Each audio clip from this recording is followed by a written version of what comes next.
वाहेगुरु जी का खालसा वाहेगुरु जी की फतेह। Good morning grade 8th।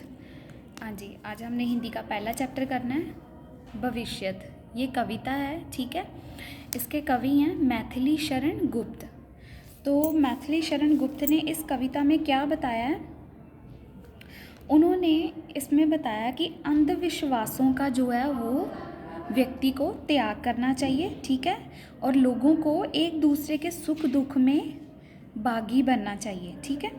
इसमें बताया कि जो हमारे पूर्वज थे, ठीक है, हमारे जो बड़े थे, उनके जो बताए रास्ते पर हमें चलना चाहिए, मगर जो पुरानी बुरे अंधविश्वास थे, पुरानी जो रूढ़ियाँ थी, ठीक है, हमें उन्हें त्यागना चाहिए, ठीक है जी। तो इसका पहला पैरा है, किस भांति जीना चाहिए, किस भांति मरना चाहिए, सो सब हमें निज पूर्वजों से याद करना चाहिए। इसमें बताया है कि किस प्रकार हमें जीना चाहिए, किस प्रकार हमें मरना चाहिए, ये हमें किससे सीखना चाहिए। सो सब हमें निज मतलब अपने पूर्वजों से, ठीक है, अपने बड़ों से, महान पुरुषों से याद करना चाहिए, उनसे सीखना चाहिए। पद चिन्ह उनके मतलब उनके बताए रास्ते पर यत्न पूर्वक खोज लेना चाहिए, मतलब प्रयास, यत्न पूर्वक मतलब कोशिश करनी चाहिए, ठीक है, कि हमें प्रयास करना चाहिए जो हमारे महापुरुषों का जो बताए उनके रास्ते उस पर चलने का हमें प्रयास करना चाहिए। निज पूर्व गौरव दीप को बुझने न देना चाहिए।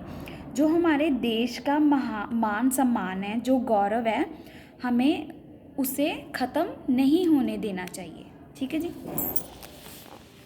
नेक्स्ट पैरा है, आओ मिले सब देश बांधव हार बनकर देश के।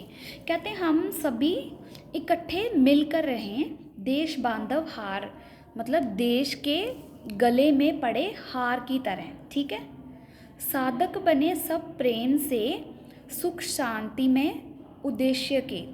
कहते हम सभी प्रेम पूर्वक मिलकर रहें, उद्देश्य क्या हो हमारा, सुख शांति हमारा उद्देश्य होना चाहिए। क्या सांप्रदायिक भेद से है ऐक्य मिट सकता। सांप्रदायिक भेद मतलब धर्म जातियों का भेदभाव, ठीक है। क्या कहते इसके साथ जो हमारे में एकता है वो मिट सकती है। बनती रही क्या एक माला विविध सुमनों की कहो। कहते जो एक माला है वो कैसे बनती है, अलग अलग फूलों से गूंथी जाती है एक माला, ठीक है। तो उसी प्रकार जो हमारा देश है वो अलग अलग धर्मों जातियों के लोग यहाँ पर रहते हैं, फिर भी वे सभी मिलजुल कर एक साथ रहते हैं, उनमें एकता है, ठीक है। प्राचीन, नेक्स्ट पैरा है, प्राचीन हो के नवीन छोड़ो रूढ़ियाँ जो वो बुरी। कहते प्राचीन चाहे वो पुरानी हो चाहे वो नई हो, जो कहते जो हमारे लिए बुरी हैं उन रूढ़ियों को छोड़ दो, ठीक है। बनकर विवेकी तुम दिखाओ हंस जैसी चातुरी। कहते तुम विवेकशील बनो हंस के जैसे, जिस प्रकार हंस चतुराई दिखाता है, ठीक है, उसी प्रकार तुम भी विवेकशील बनो। प्राचीन बातें ही बली हैं यह विचार अलीक है मतलब झूठा है। प्राचीन कहते कि ज़रूरी नहीं है जो पुरानी सभी बातें हैं जो कही गई हैं वो सभी सही हो, ठीक है। यह विचार कहते झूठा है। जैसी अवस्था हो, जिस प्रकार की स्थिति हो, कंडीशन हो, जहाँ वैसी व्यवस्था ठीक है, उसी प्रकार हमें बिहेव करना चाहिए, वैसी ही व्यवस्था ठीक रहती है, ठीक है।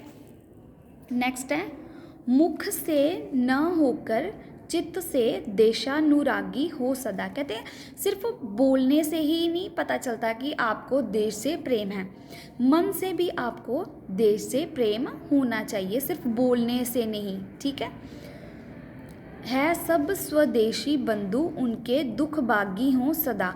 कहते जो हमारे देश के सभी जो बंधु हैं, रहने वाले हैं जो लोग, उनके दुख में आपको सहभागी होना चाहिए, ठीक है। उनके दुख में आपको भी हिस्सा लेकर उनके दुख को दूर करना चाहिए। देकर उन्हें सहाय बरसक सब विपत्ति व्यथा हरो। कहते उनका सहारा बनो, उनकी विपत्ति मतलब उनकी मुश्किलें, ठीक है, उनको दूर करने का प्रयास करो। निज दुख से ही दूसरों के, निज मतलब अपने दुख से ही दूसरों के दुख को अनुभव करो। कहते दूसरों के दुख को आप अपना दुख समझकर अनुभव करो, ठीक है। तभी आप दूसरों के दुख को समझ सकते हो, जब आप उनके दुख को अपना मानोगे, ठीक है, तभी आपको दूसरों के दुख का एहसास होगा। हाँ जी स्टूडेंट्स, आपने ये कविता जो है वो पढ़नी है, और जो इसमें कठिन शब्द आए हैं वो आपने नोटबुक पर लिखने हैं।